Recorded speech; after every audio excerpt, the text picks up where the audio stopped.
So because of the fact, so we believe that maternal deaths are important, and we believe that they're neglected, and we want to collect as good a data as we can on them. So that's why we have maternal deaths. But the problem is that they are difficult to measure, and particularly in settings where a lot of women deliver outside a health facility, for example, it's even more difficult to measure.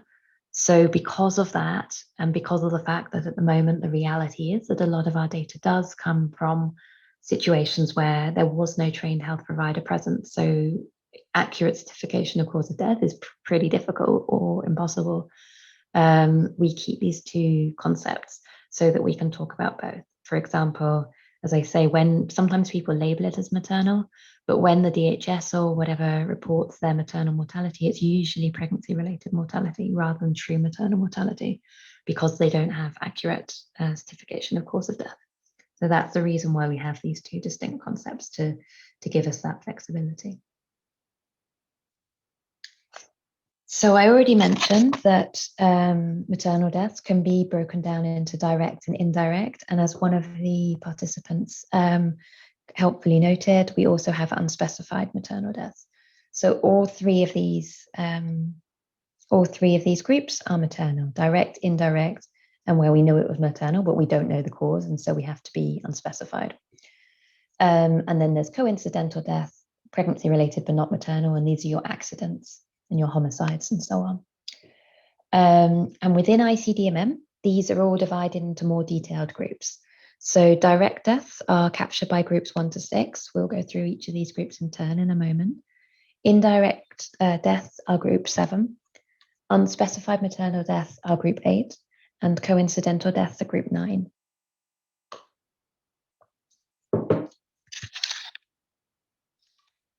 And this is how the groups relate to the causes. So group 1 is pregnancies with an abortive outcome, and you'll see some examples. I won't read them all out on the right of the slide. Group 2 is hypertensive disorders in pregnancy, childbirth, and postpartum. Group 3 is obstetric hemorrhage. Group 4 is pregnancy-related infections.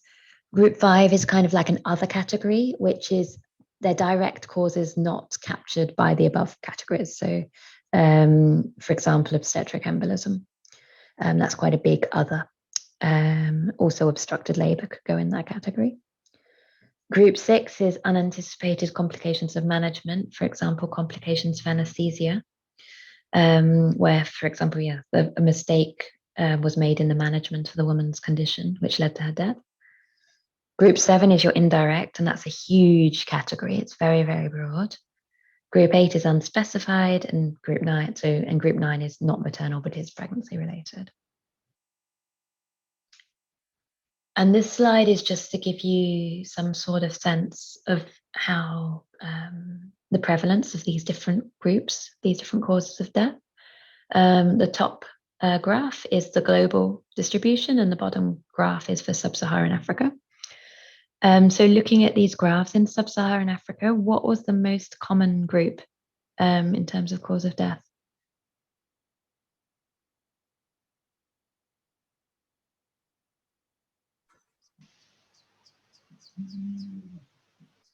Hemorrhage and indirect. Hemorrhage and indirect, yep, exactly. So hemorrhage is obviously a fairly homogeneous group, so a lot of women die from hemorrhage. Indirect is that big bucket that I mentioned on the previous slide. It can be any disease, but in sub-Saharan Africa specifically, an awful lot of them are HIV-related maternal deaths. And then there's also the next category there we have is sepsis, followed by abortion, hypertension, hypertension, the colors aren't great, and obstetric embolism. So we're currently updating this data at the moment. There'll be a new publication coming out later in the year. But at the moment, you can access the full paper online and see a more specific, more detailed breakdown if this is something which is interesting to you. So why do we need to record the specific cause of death? Why do we not just write maternal on the death certificate and leave it like that? What do we do with the data? Why do we need to know what the cause of death was?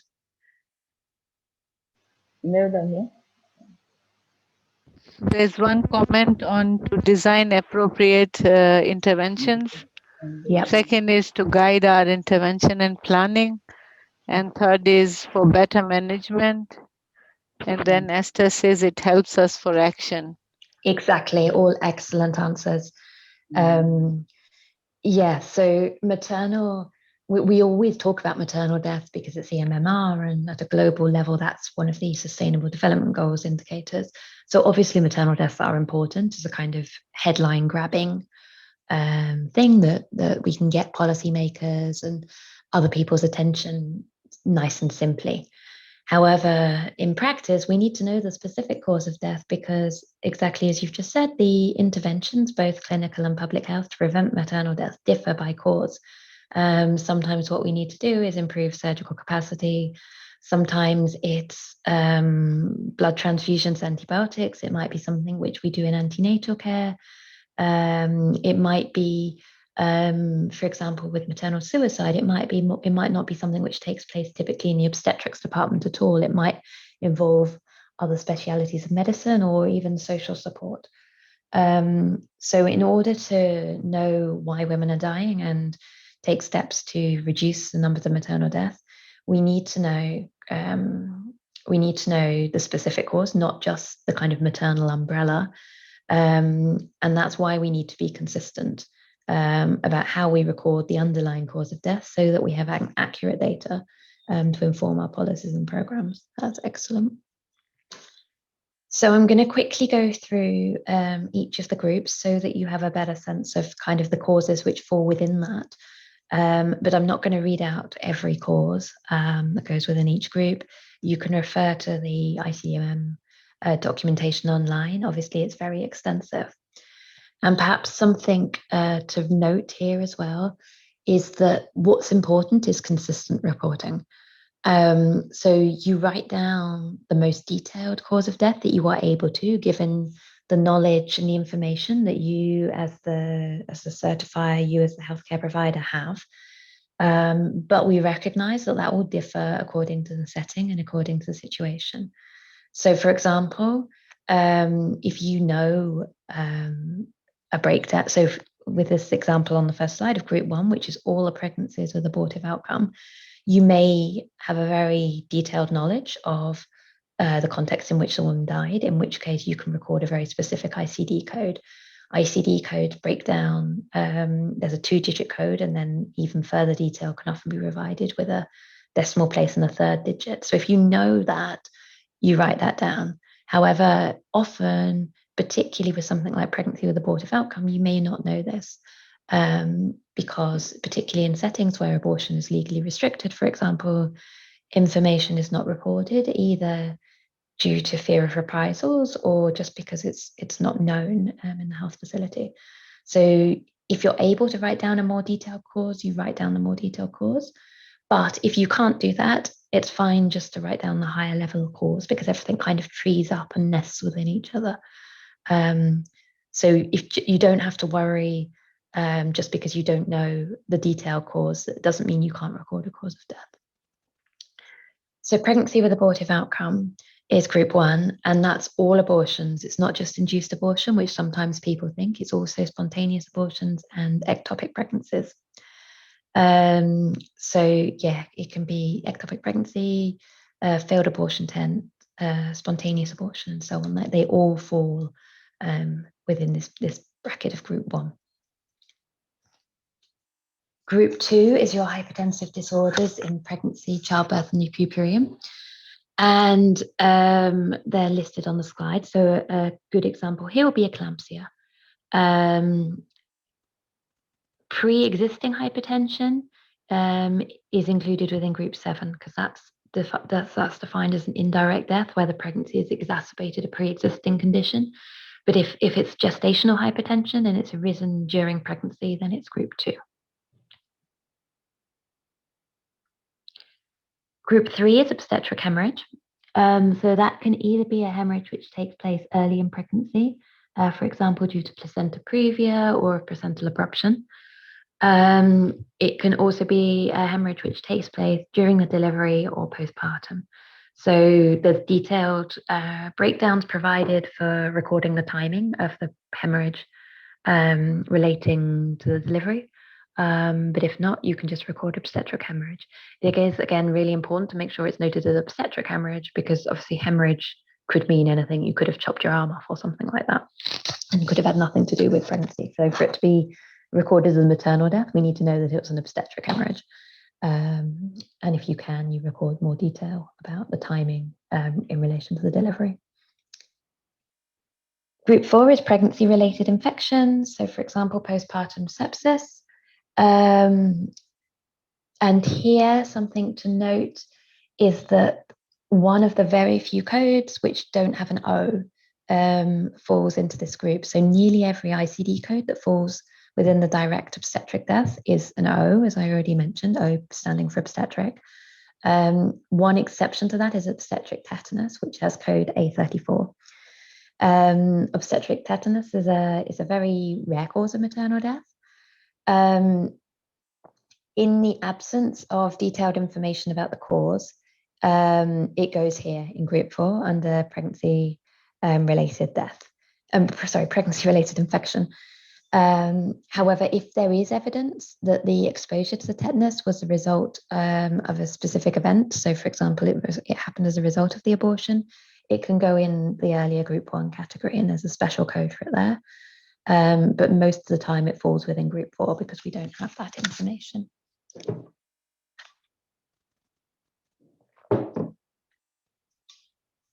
Group 5 is the other obstetric, so other direct category. And this is, again, it's really quite a broad category because it captures everything which is a maternal death, but wasn't in the 4 groups that I've just mentioned. So it could be something like hyperemesis. It could be something like an obstetric embolism. It's really broad, and there's quite a few pages of different codes which can be used. So you can use the tools that Benson and Hilary were showing you to find out where this goes. Group 6 is unanticipated complications of management, and all the codes which fall here currently are related to anesthesia. And again, there's more detailed codes related to the timing in relation to delivery. But for example, there are things where, for example, due to intubation problems or reactions to the anesthesia. Group 7 is another huge category, and it's all the indirect maternal death. So all of those conditions where the woman didn't die of direct obstetric causes, but she died because of a pre-existing illness or an illness arising during her pregnancy, which was worse. The outcome of the disease was worse in some way because of the fact that she was pregnant. So an example of that would be diabetes mellitus. But it also includes all maternal infectious and parasitic diseases, tuberculosis, HIV, also COVID, which we can talk about more in a few slides because I've got a specific example on that. And then there's also chronic diseases. So, and again, this could be anything. It could be diseases of the nervous system, anemia, endocrine disorders, anything at all where the pregnancy, where the outcome was where the pregnancy and the disease interacted to give her that, to cause the woman to die. Indirect deaths, as I've already mentioned, are a tricky category from the purposes of recording and classification, and they're more vulnerable to being missed than some of the other causes because of the fact that there's these two things happening. There's the disease itself and the pregnant state. So part 1 of the death certificate should always include clear information about the mutual aggravation between the disease and the pregnancy that led it to the death, because it's this that means that it's a maternal death. As I mentioned earlier, it is possible for a woman to die of, for example, HIV and it not be defined as a maternal death. This interaction is something which can only be assessed by the certifying physician because it's something which is done at the individual level. It's not something you can make a general rule at the global level about, because it depends on whether the care provider believed that the woman's pregnancy and disease both interacted in some way. So it's really important to discuss these cases carefully, particularly if you have a MDSR or so on. It's something which should be discussed and gone into quite carefully. And it's really important, as I say, to make sure that the pregnant status is captured on the death certificate. I'm now going to go through some special cases. So, for example, maternal suicide, HIV, COVID, and obstructed labor, and so on. So the first one on unspecified death. There's something which, if you possibly can, we should avoid. Because, I mean, it's as we all know, the reason that we're trying to record these deaths is so that we can take action to prevent them happening again in a similar situation. If it's an unspecified death, we don't know anything which we can take action on. And therefore that's a missed opportunity, and it's sad, and it's tragic because history will repeat itself if we don't find ways to take action and make things better.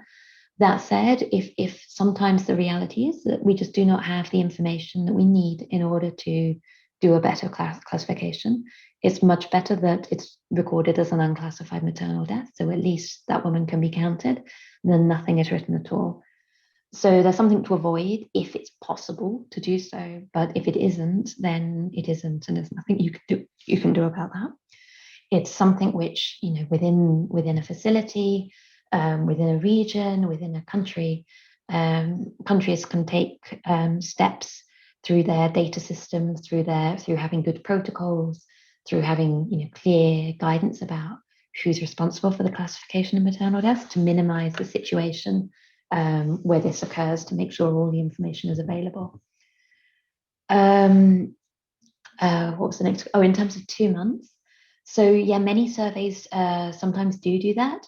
And that's fine, as long as it's not ideal. It's not the definition according to WHO. And hopefully one day we will have a world where women don't deliver, you know, at home away from any medical care, and so this becomes unnecessary. But at the moment, it is the reality, and so that's fine. What's important is the timing is recorded. So, for example, where it's 2 months, it should be clearly stated in the methods section of the report, or whatever is writing up the survey, that this was the case. But if so, that's fine. And when we come to combine numbers, for example, to produce the maternal estimates, we can adjust that appropriately, as long as we're aware that the 2 months definition has been used. It's not hugely different, 2 months to 42 days, because we also know that actually the vast majority of maternal deaths take place on the day of delivery or within a few days after. So it's not, there are still deaths which take place between day 42 and day 60, of course, but relative to the total, they are not so numerous as to cause a huge problem for monitoring. I'm sorry, what was the last question? There was one more question. Yes, the last question is, why does group 6 not included unanticipated? Yes. That is a very good question. I'm not sure how to answer it. So when do we have any anesthetists on the call? So when the classification was developed, basically the professional associations, the anesthetists, lobbied very, very hard for the inclusion of this group, because they felt it was very important for them to have this group. So it's more there as a special case because of political representations that were made at the time the classification was being designed. In practice, quite often we combine it with the other, the group 5. When we're reporting, you'll notice on the previous slide, when I reported the causes, there wasn't actually a separate category for that. So it's there because anaesthetist professional associations are quite powerful, and they very much wanted it to be there. Okay, so so I will now go on to talk about some of the trickier areas, so to speak. So maternal suicide. So those of you who have already downloaded or read the blue booklet, the ICD-MM booklet, and I do recommend that you do so, will notice that there's actually a specific section dedicated to maternal suicide. And that's because it's something which, again, we're trying very hard to collect better data on.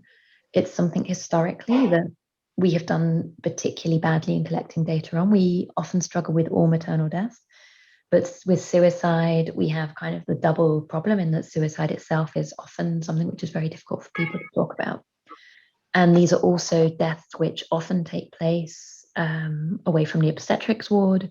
So the person who completes the death certificate sometimes might not even know that the woman had been pregnant. That said, they are of growing importance, particularly in regions of the world where direct obstetric causes start to reduce. There's a concept known as the obstetric transition, and what happens to most countries is over time, as facilities become more and more ready to deal with complications that arise during pregnancy, deaths from direct causes tend to decrease, and deaths from indirect causes tend to increase.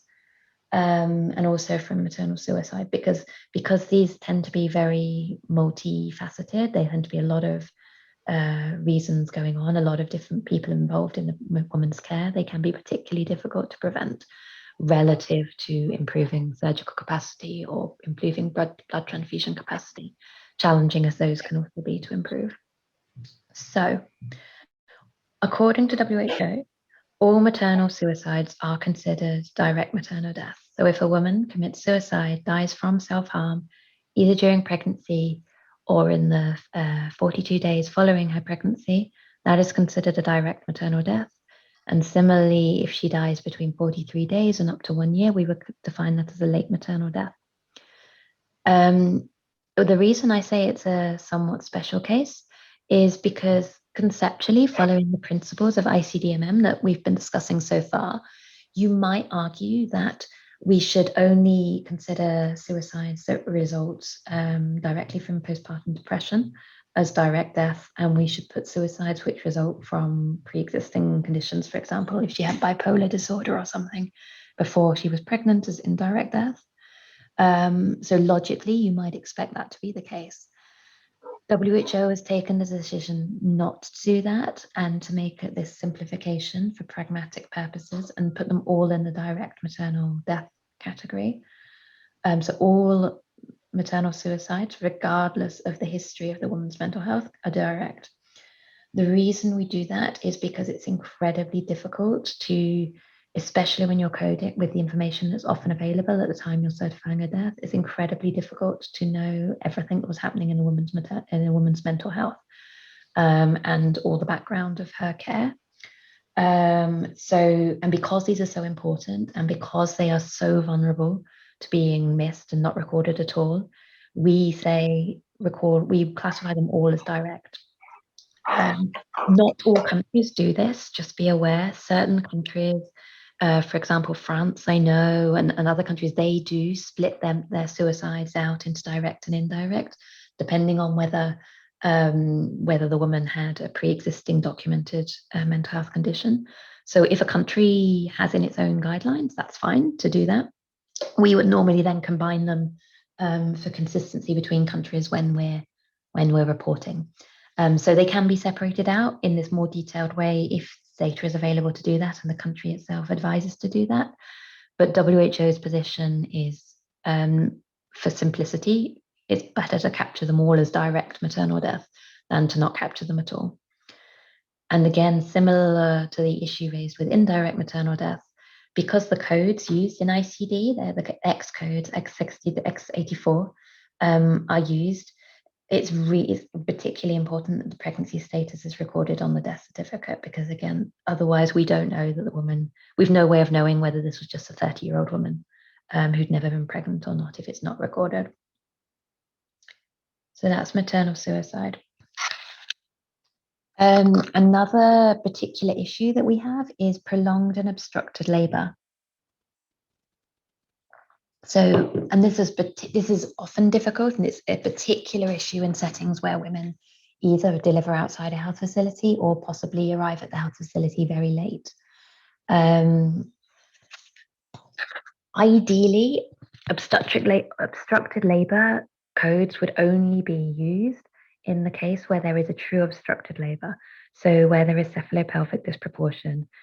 And these deaths can only be prevented by access to surgical intervention. In practice, it's often very, very difficult to know whether there was a true obstructed labor, particularly if the woman, as I say, was not under the care of a trained healthcare provider for a lot of her labor and delivery. Lay observers, for example, may just report that the woman had been in labor for several days. She'd been having pains for several days. She may have died, never having delivered. And these were not necessarily due to obstructed labor. There can have been other things going on. They were prolonged labor, but they were not necessarily obstructed labor in the true sense of the word. And the consequence of us recording them all as obstructed labor is that we might overestimate those deaths, which can be prevented by improving access to surgery, and at the same time underestimate the need for other services such as blood transfusion and antibiotics. So this is a problem that we recognize that we have, and it's something which we all need to do our best to work towards providing better data on the gaps in intrapartum care provision. So certifiers usually should be, if they possibly can, reporting more detail on the certificate than just obstructed labor. They should also be reporting other information such as ruptured uterus, sepsis, and so on. And I've got two examples here. So in the first example, it was the woman's third pregnancy, and she hadn't had any complications during her earlier two deliveries. She didn't have any antenatal care, but she was generally healthy. She had the occasional headache, but she was generally okay during her pregnancy. After 6 months of pregnancy, she became unable to see at night. She again didn't see a healthcare provider. There was no bodily swelling or so on. She reached 9 months pregnancy and went into labor. The baby was born in the breech position, and the woman experienced obstructed labor and died of postpartum sepsis. So this is a group 4 death because she died of sepsis. The intervention that's needed was better antibiotics. And obstructed labor due to fetal malpresentation is recorded as a contributing condition on the death certificate. So both things need to be recorded. And one thing that we're looking at in future is the introduction of linked codes for situations such as this, where the need for more than one intervention can be documented. In another example, a woman may die soon after arriving at the health facility. She died undelivered, but the health provider could feel upon vaginal examination. The person who came with her to the health facility stated that she'd been in pain for more than a day and a half. So here you don't have other information about the cause of death. So you would record just obstructed labor, and then there's a specific code for not otherwise specified. So then that would be recorded in group 5.